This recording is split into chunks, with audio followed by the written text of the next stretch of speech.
Yes, hi, hello, and welcome. We are broadcasting live from GlobalAIPreneurs, the premier global gateway and unified operating system for trusted AI enterprises. Right now, we are witnessing an unprecedented paradigm shift. That AI landscape is expanding exponentially, stretching across 8 plus categories and over 120 distinct technologies. Yet, this explosion has brought an unintended bottleneck.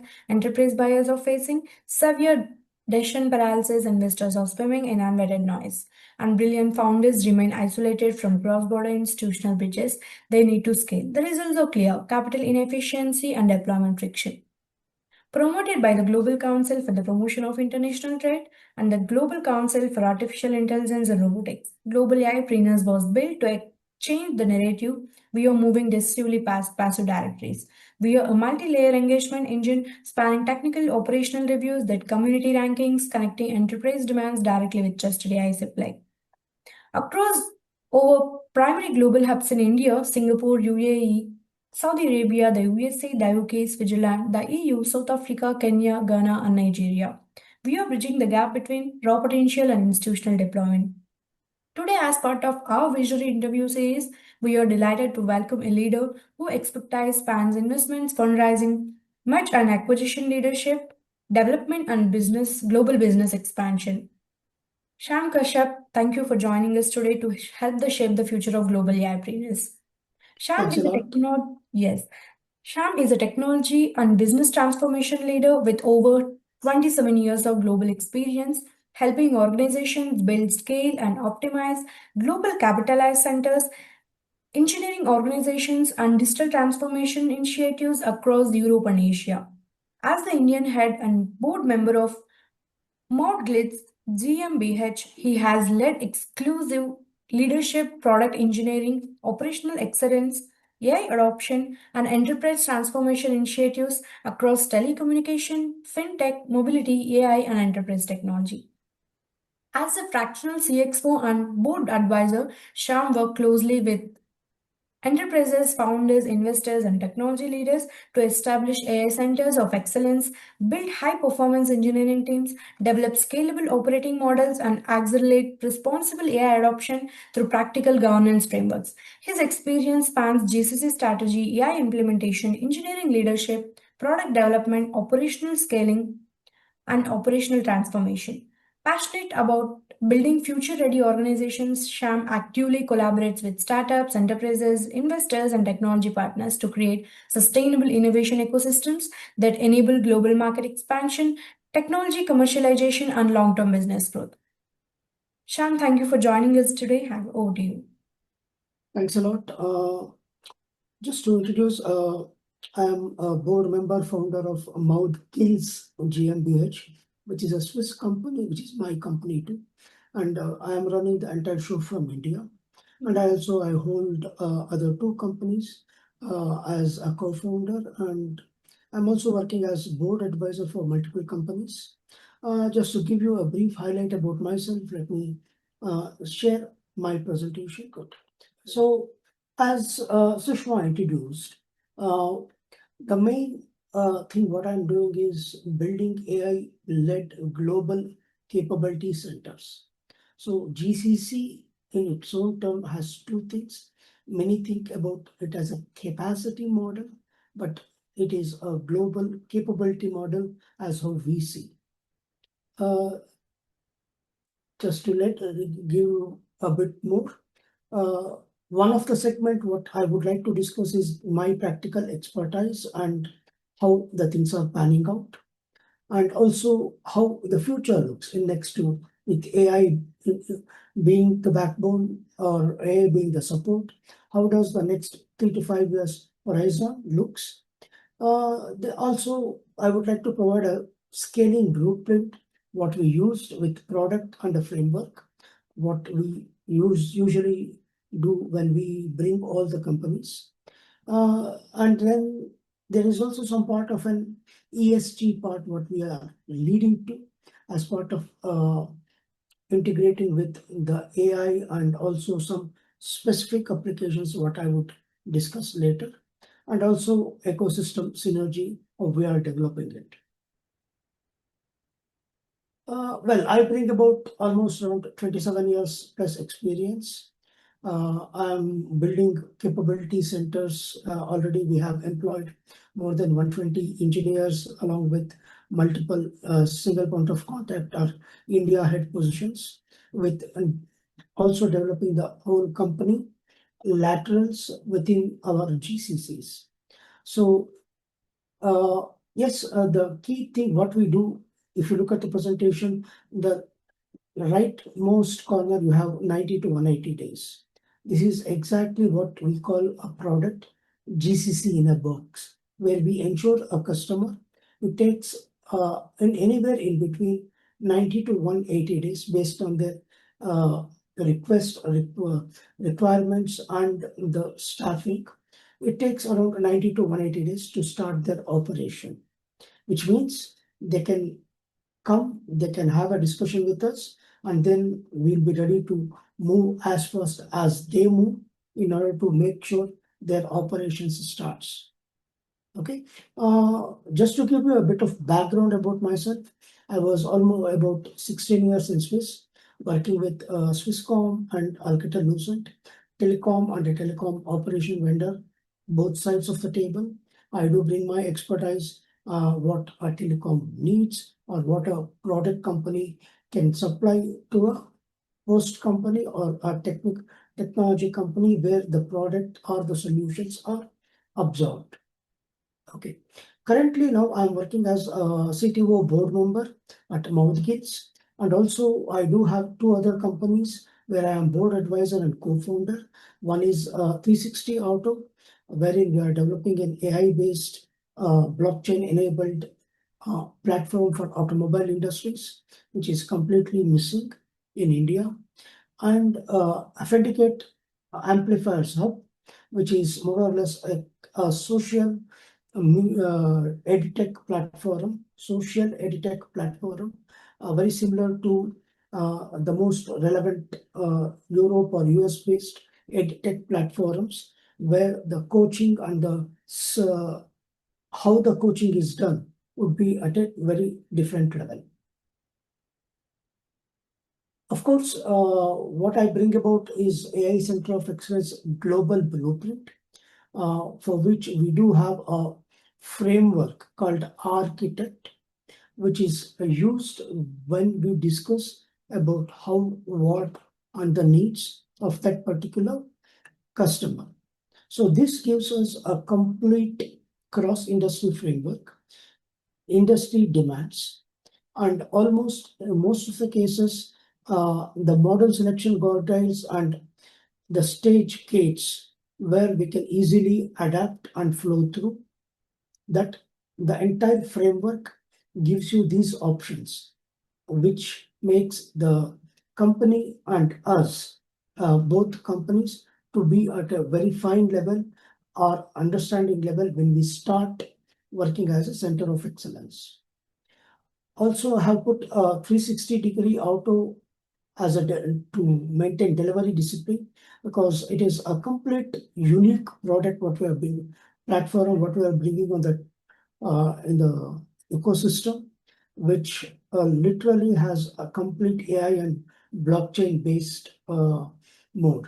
Also, we are using augmented reality and virtual reality in cases where the features of this can exit. Of course, 0 to 1 build is always my capability. So no, from being an ambiguous, unclear situation to make it to lead to a clarity, clear solution where we can move ahead with some implementation or frameworks. This is my capability. And I completely use these two capabilities for this particular, in bringing up all the companies where I am involved in. So also the simple approach, what I would or what I do is 0 to 1, 1 to 10, 10 to 100. That's how the scaling works. And most of the GCCs do not fail on talent. They do fail because they were only, most of the ideologies what comes to mind when we say GCC is the same cost, not and not for its own outcomes. Say, for example, if I can go a bit in depth in detail, for any product company, a small product company, scalability is always an issue. And what GCC provides the value is not by, we don't reduce cost by making or enabling the product to scale to a different heights. If the product is focused only on Europe, we build a global product out of it without changing the core, handling all the needed accessories to make it globally oriented. That's exactly the winning case or the success rate, what is measured on GCCs. Of course, when we look into the future, how and what, we want to, from the capability centers, what we are building, we want to make it as a second home of the company, which means any subsidiary working with us has a base somewhere. We want to make those bases and this base, what we develop, sync in harmony and work at the same goal, at the same level, not as an outsourceable body or a simple delivery engine or a delivery center. We are building up the capabilities. That's the reason I mentioned it to be capability center, not capacity center. We are building capability engines to make sure well-versed decisions are taken, excellent execution, what we can provide, and also the roadmaps, what we can build and own. Of course, the IP and go-to-market decisions will be from headquarters. That is how what we aim to build this to be a capability engine. Also, we are looking at a lot of Gen AI moves from pilot and it ends there. The reason why this particular thing happening is they don't have a concrete business case or the concrete workflow that needs to be implemented as part of artificial intelligence building or governance. Nothing is clear. They just have the an assistant like to work. They overcrowd it or over so do most of things which are not even as part of the business or the unit demands. That's why we do see a lot of pilots and Gen AI capabilities have been bolted into the old networks. How we see is, we see it to be a native operating model wherein we would like to bring the complete business entity, business use cases were aligned with AI. Just to give you an example, we also did a transformation of a construction company in Europe from non-AI to AI based on the process optimization, decision-making capabilities, project management, and also overseeing the complete building, whatever is going on with computer vision and its features. Of course, we would like to gradually scale up from Europe to Middle East to APAC, including Australia and New Zealand, and we would definitely want to see entering the US market in a couple of years. That's how we would like to make sure that how we can flow through. Of course, in this horizon, the key aspects, what we are, just move this away a bit. What we are building is, we are building the talent, not the headcount. We are making regulations as a design input. Also, the GPUs and its infrastructure are pretty much in demand. So we are making sure that infrastructure is provided ahead of the demand. As a part of this global AIpreneurs, we would like to see how the multiple AI works in the multiple countries. Say, for example, because I was requested to give a bit of ideation how we can proceed with 4 different countries other than India. The top 4 picks, what I picked was Thailand, Indonesia, Vietnam, and Fiji. Fiji to be the most or the least AI capable or AI compatible ones when you compare with the other ones. So yes, there are certain plans, certain things, what we can work with the government of Fiji. Of course, bringing up their own AI strategies, governances, and regulations.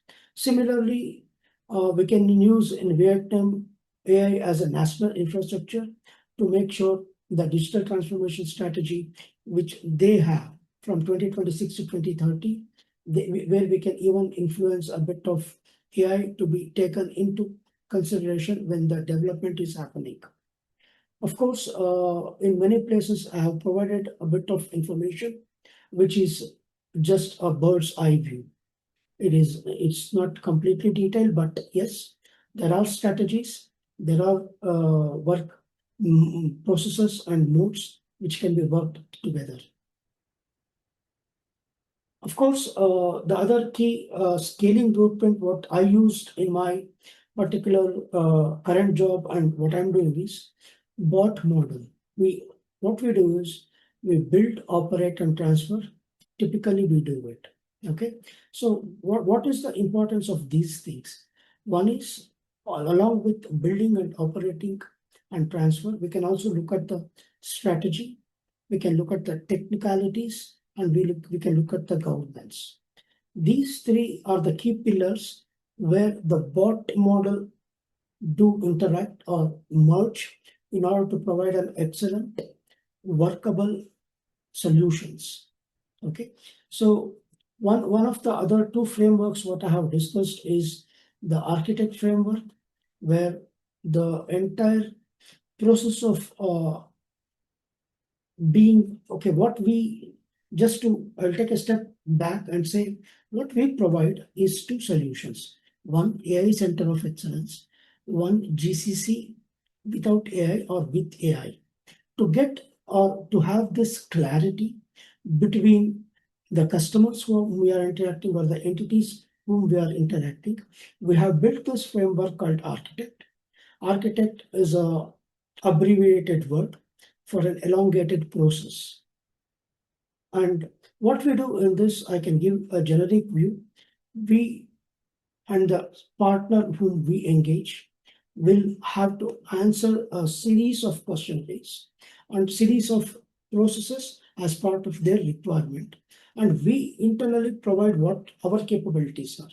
So these two things merge at a place, and we have a common solution scenario where they agree and we agree without much complications. So we are avoiding the iterations of to and fro for an decision to be made through this particular framework, wherein within one or two sittings with this framework, we would end up in the precise requirement which both parties agree, rather than having multiple itineraries of the same old meeting style. This is one key step. And what emerges out of this is the customer has a clear view either to have a GCC or a GCC and AI mixed lead or a complete center of excellence. When we have AI and GCC merge, that's a unique space which we have the expertise in bringing competence a bit and the entire GCC to this to make sure the customer has its every issues worked through and the scalability and other things are resolved. Also, the product is GCC in a box. It's very simple.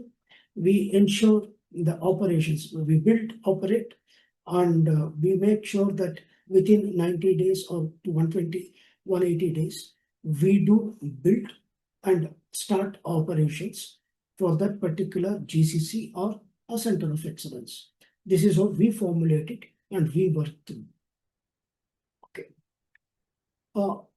Sushma, is it interactive or I just need to go through? I'm sorry. Yeah, it's interactive. It's nice. So you can interrupt me whenever you have any clarity needed or questions. You can abruptly we can have this interactive way. Yeah, sure. Shall we start like questions now? Let me complete this. I do have one or two more slides to go through. Then we can go through that. Sure. So of course, Every architect, pillar, and GCC in a box produces ESG as a byproduct. Okay, how? We take care of environmental situations, make sure whatever is used is optimum, and we reduce the waste and we recycle computers. In most of the cases, our team uses the computers which are uh, how can I say, provided after a repair or after an upgrade. We use those uh, laptops or computers not to save money, but to make sure that the other environmental issues would be addressed. At least we start with this micro actions. Right? This is a micro action where we reuse the computers so that we make a less impact on environment. Of course, as talent and delivery, we do give people in the local places, whomever we hire are from local area. For all the GCCs, either it might be GCCs or AI Center of Excellence, we are building the local jobs in the local area. Of course, we do have some jobs reserved for underprivileged, uh, which uh, which are not too high tech jobs, but of course, where they can participate, they can be trained, and then they can either work with us or work somewhere else. We are imparting this training as a social benefit in our company. And of course, governance, when it comes to governance, it's multiple things that can be involved. One is our own governance methodologies. One is also having, how can I say that? With either with AI, non-standardized AI strategies or non-standardized governance with respect to AI, we are building some sort of a standard which is beneficial, excellent for even our employees and outsiders. That also covers a bit of uh, other environmental and, of course, social issues which can be led through. Of course, there are three ways I can blend into the system of global AIpreneurs. One is as an advisor, as I am already working as advisor for almost 3 to 4 companies, board advisor, not and also I have invested quite a lot in multiple startups which are making a good. I also advise, or I am in the advisory board, but sometimes only if there's a request I do advise, else I'm an investor pure. Of course, I'm mentoring up a lot of CXOs. Currently, 8 CXOs or 3 CEOs, 2 aspiring entrepreneurs. I'm mentoring them to make sure they understand how the market is, how they need to address the market, and how exactly they need to move ahead with this. Sure. So thank you, Shyam, for the insightful and inspiring presentation for perspective on AI adoption and GCC strategy and the engineering leadership and the value to the global AIpreneurs community. So I'd like to ask a few questions to explore your insights in greater depth.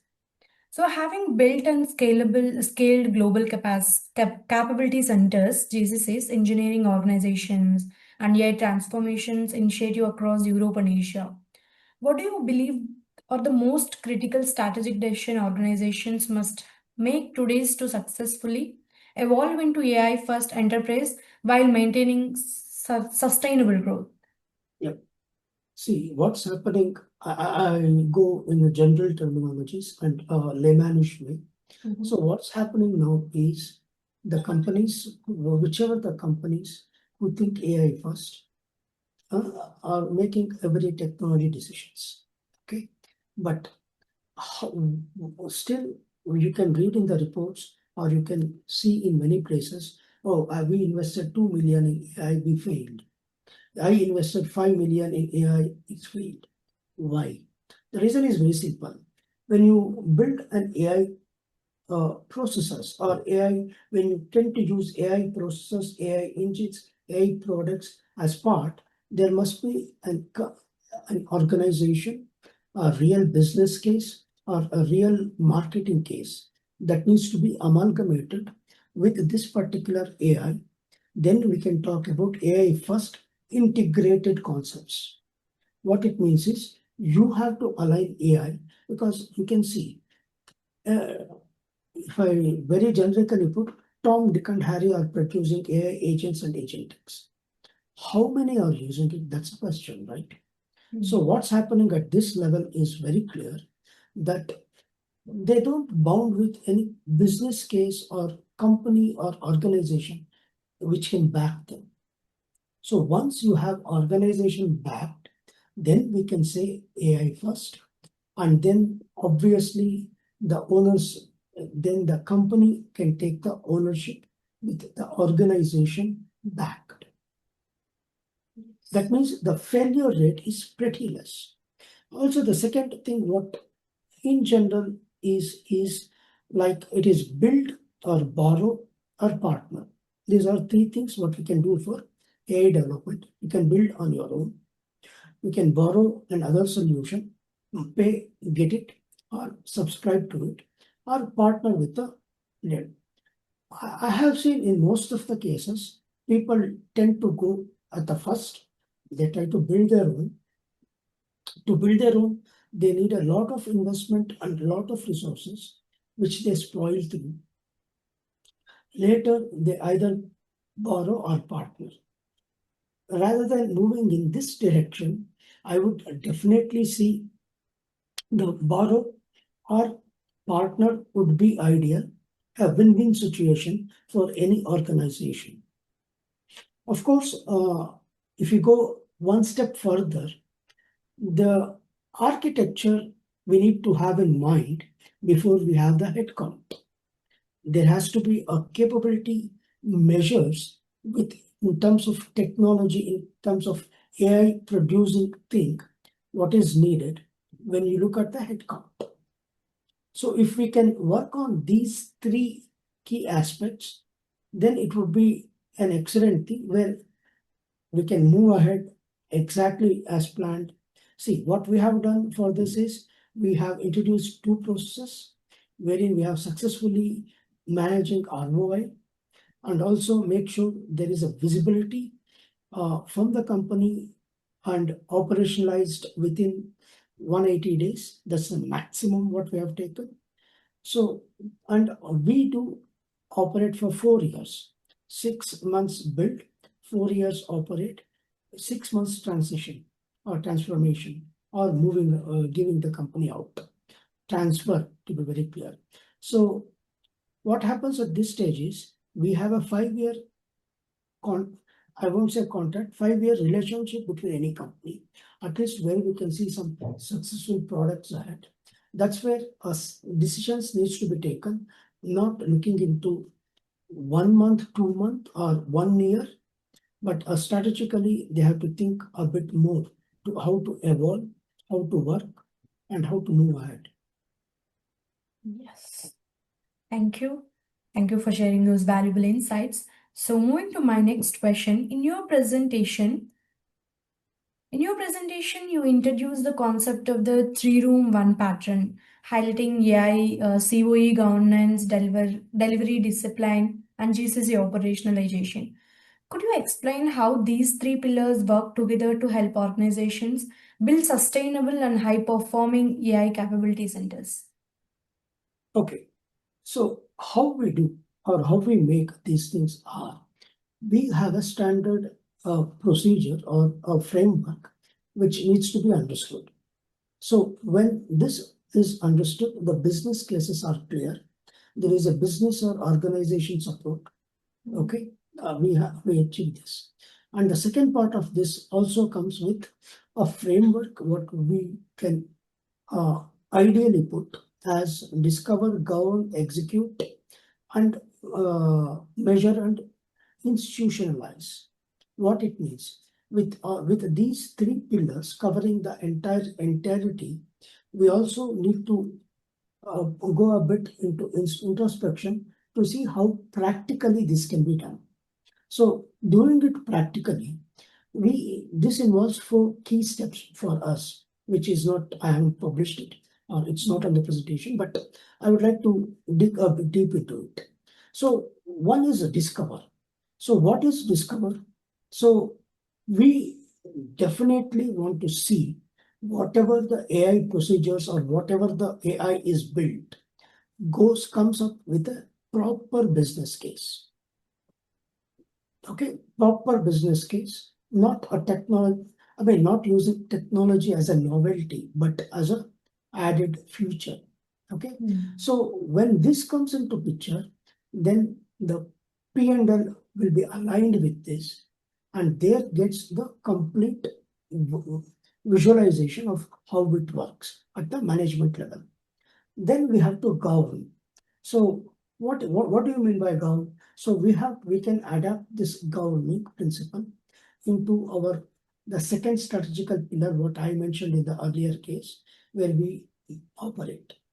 When we start operating in a way, or when we start moving in a lateral way of getting more people with the capabilities, say for example, if there are 100 people needed, if we can curtail those headcounts and make sure that a capability is built, a co-sharing capability is built, where at least 30 to 35 headcounts can solve the issue, then we will be taking up that particular thing. Along with that, we add multiple layers of data access, because most of the companies do work as silos, parallel things. When you align the things, there is a lot of potential that can be formed.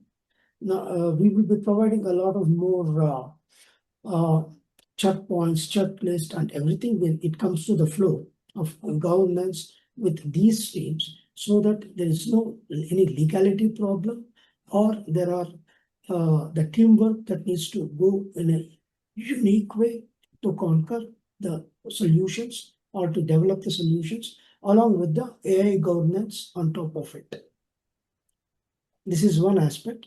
We execute the products, we execute the sprints. There are normal, in the execution process, there are normal sprints, normal projects. But what we ensure is each sprint is ended with a milestone or a position where a customer can see what's going on.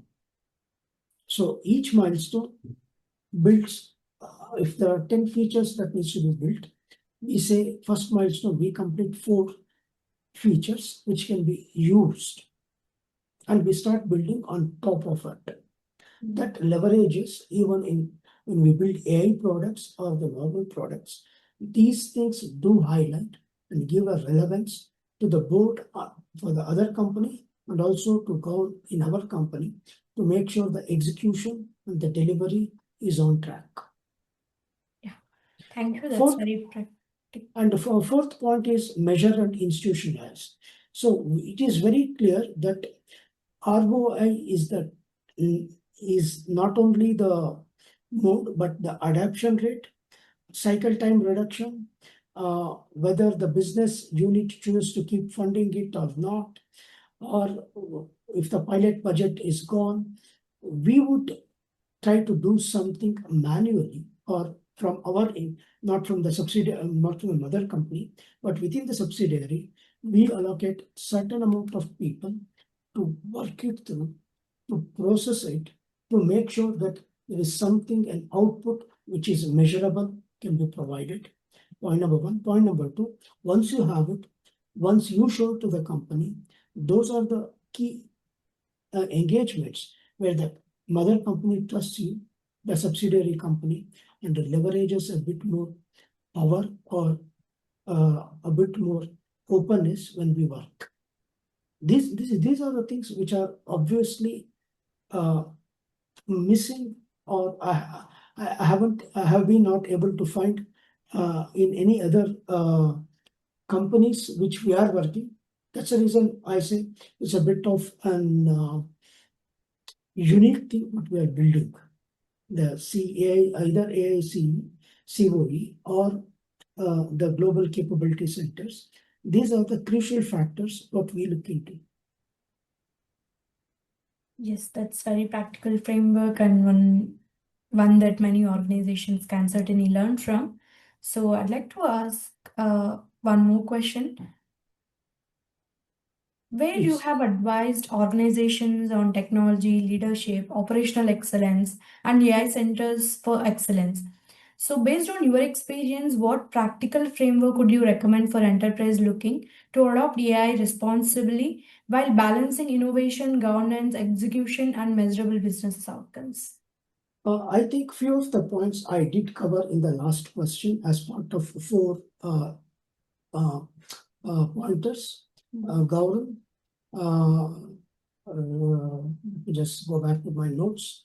Uh, it is discover, govern, execute, and measure and institutionalize. These are the key practical frameworks what we can look into. In parallel to that, there are three key uh, areas how I represented as part of Moudgilz or the presentation, and what comes through or the next step down that the practicalities is what this exactly is. Okay. That's very interesting way to look at it. So moving to next question, as a fractional CXO and board advisor, you have worked closely with startups, enterprises, and investors. What are the most common mistakes AI founders make when trying to scale their business internationally? And what practical advice would you give them to build globally competitive investments ready companies? Yeah, this is a very important question because I have seen this practically in many places. So what I would recommend is uh, I can give this answer because I have been on both sides of the table. So that gives me a bit more uh, understanding of situations, how, what, and why. Okay, based on these things, what are the key pointers? What I would like to give is one, the common mistakes. What usually people do is they scale up headcount immediately when there is an offer or an investment coming. They make sure that okay, I have an investment of 1 crore. I raise my headcount to 20. Is it needed? I don't know. Are we in the process? We don't know. So, in my opinion, founders or new entrepreneurs must understand exactly what is needed and when it is needed. By doing this, it's not scaling up with headcounts or doing things. You need to have a process written very clearly, extremely clear process, then map the process with the headcounts, the requirements, and then emerge as a entity. This is one. Second, uh, most of the people, what I have seen is they do a basic MVP in India. They want to go global, right? How do they go global? To do that, they need to have a proper sales personnel or the proper sales channel that needs to tap. Most of the companies, what they do is they just make sure that these are this if they can't expand globally, they blame it on sales, not on the operation problems or not on anything else. Because when you want to scale to Europe, Europe has almost 32 languages, right? At least if you consider 5 to 6 key languages, France, Spanish, German, Italian, right? French. So at least you need to be adaptable, your product, your expansion, your go-to-market scenarios to address these. So instead of blaming it to be a sales problem, we need to understand very clearly how these things can be overcome and how sales can support in this. Because most of the companies, as I know, there's a company which want to create in Germany. They did to go with the market in English. They rejected it out. Language needs to be changed. Oh, if the language needs to be changed, again, it's the main question, right? They have to have an adaptable mindset to make sure what they select. Of course, why now? Why here? All these things for an investment that needs to be addressed because most of our startups do start with uh, self-interested. Investment is done bootstrapped. But when you really need money, then it goes into the operation modes because you need to hire people. At those times, people what most of the startups do is they either 3 people core team will work extensively hard, or they just say, okay, we are done with this. This is exactly where the people need to think where an investor must come, how it needs to work, how it can be done better. These are the guidances what, as a board advisor, I do provide to them to look into when, how, and what. Yes, thank you for sharing those valuable insights. Your advice on building globally competitive investment-ready AI companies will certainly be value for founders and who is the entrepreneurs and who is looking for the scale internationally. Yeah. So let's move to my next question. So, with your extensive experience across Europe, India, and the border APAC region, you helped organizations establish global capability centers and international technology operations. What opportunities do you see for AI startups looking to leverage GCCs, strategic partnership, and cross border collaboration to accelerate global expansion? There's a structural opportunity here that the most of the founders haven't clocked. Yet it is the same GCC model, right?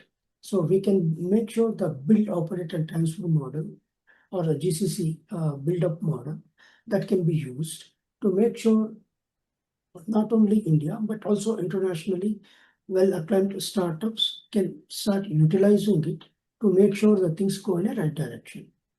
What are the opportunities or where are the opportunities is the question, right?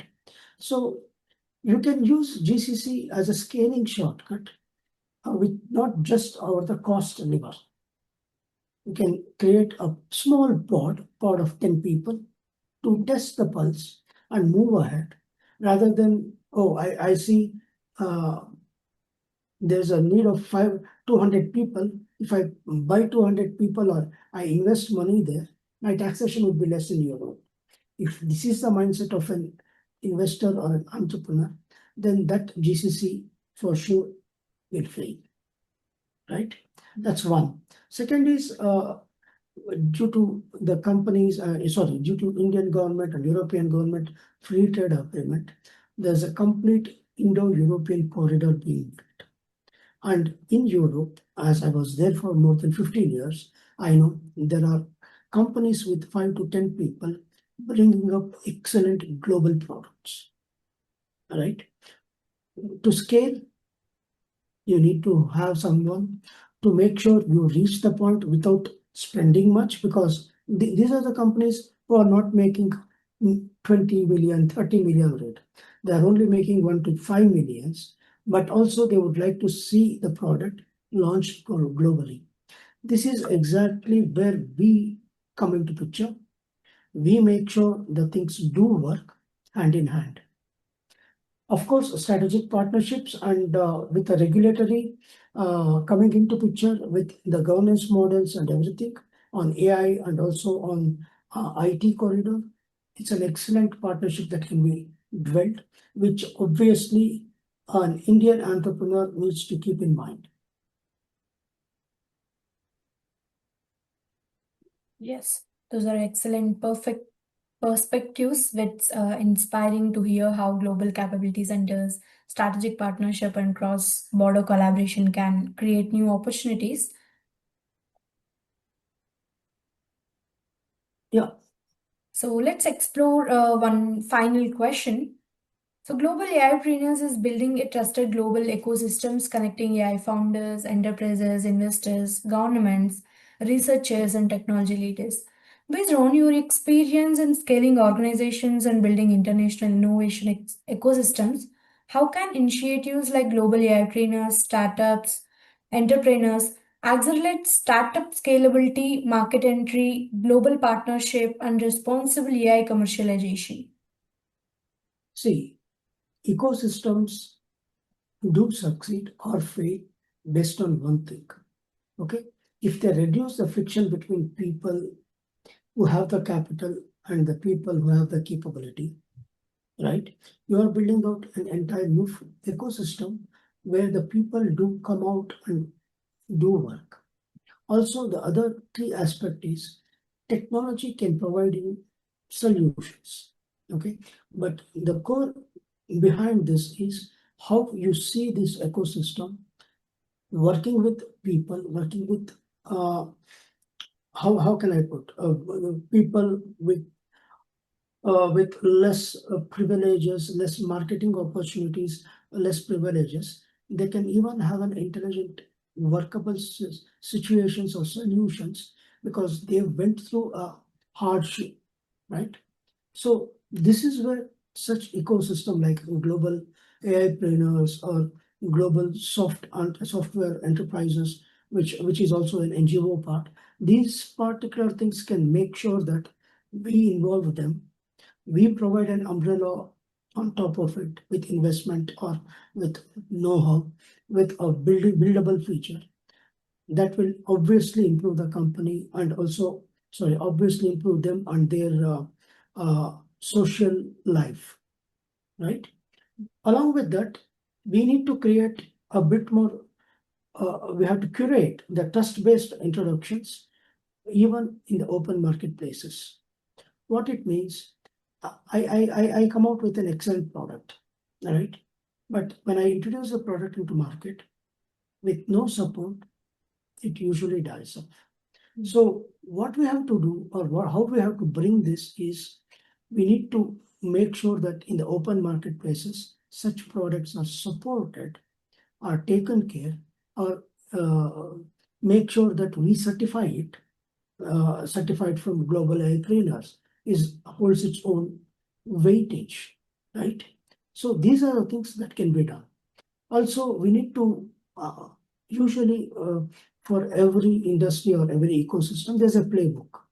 So when we look at the playbook, these playbooks must be generic, must be helpful, and must be adaptable. Second point. Third point is we need to build a bridge between startup entities, founders, enterprises, and government. I can give you a very good example. One of my very close friends, where I have my investment too in the company, started out plastic collection centers in Meghalaya. Okay, so what are these? The garbage plastic collections. People do come and put it in a place. Government initiated it by providing 50,000 rupees as an initiative for whoever wants to open the shop. And if that market itself is now about 30 crores per month, that's the value of कचरे से कुछ ना कुछ होता है ना. So that's the value what these things are building up. How it is helping the ecosystem? Very simple. The whoever brings it, they take 40% of it. There might be your garbage collectors every day, clean it. So by doing this, you are entirely revamping the societal thing and making them a bit more. This is also helpful to environment. Social life is improved. Government comes in help of governance by making sure that these initiatives can go ahead. These are simple things, but effectively implemented, right? So this is how we can see the government entrepreneurship interactions, which can be of a betterment. Of course, AI commercialization and other things. These are the things where, say for example, if I work with a Fiji company or Fiji group, I might have to use Anthropic versions. So what I can do, I can either give them a 1 year free of cost version for them, where I do pay everything, or we can have a collaborative way through agencies who can do that. This gives them a bit of arms in their way to reach or to do things, right?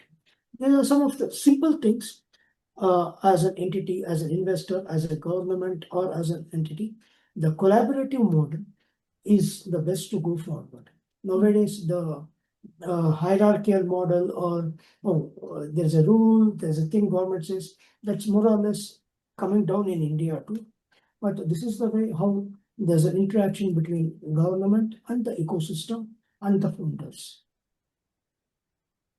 Yeah.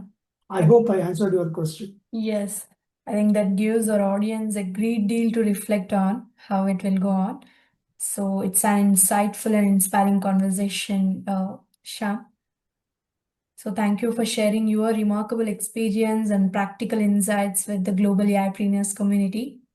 So your perspective demonstrate the building globally successful AI businesses requires more than technology. It requires strong leadership, scalable operating models, responsible governance, strategic partnership, and a relentless focus on execution. So today, everyone joining us from around the world, thank you for being part of today's session. The future of artificial intelligence will be shaped not only by technological breakthroughs, but also by international collaboration, responsible governance, and shared innovation. If you are an AI founder, investor, innovator, or enterprise leader looking to become part of this growing global ecosystem, we invite you to join us at Global AIpreneurs. Thank you for joining us today. Until next time, keep innovative, keep collaborating, and together let's build a trusted global AI future. Thank you, Sean, for joining us today. Thanks a lot. Thanks a lot, viewers, and hope to keep in touch. Thanks a lot.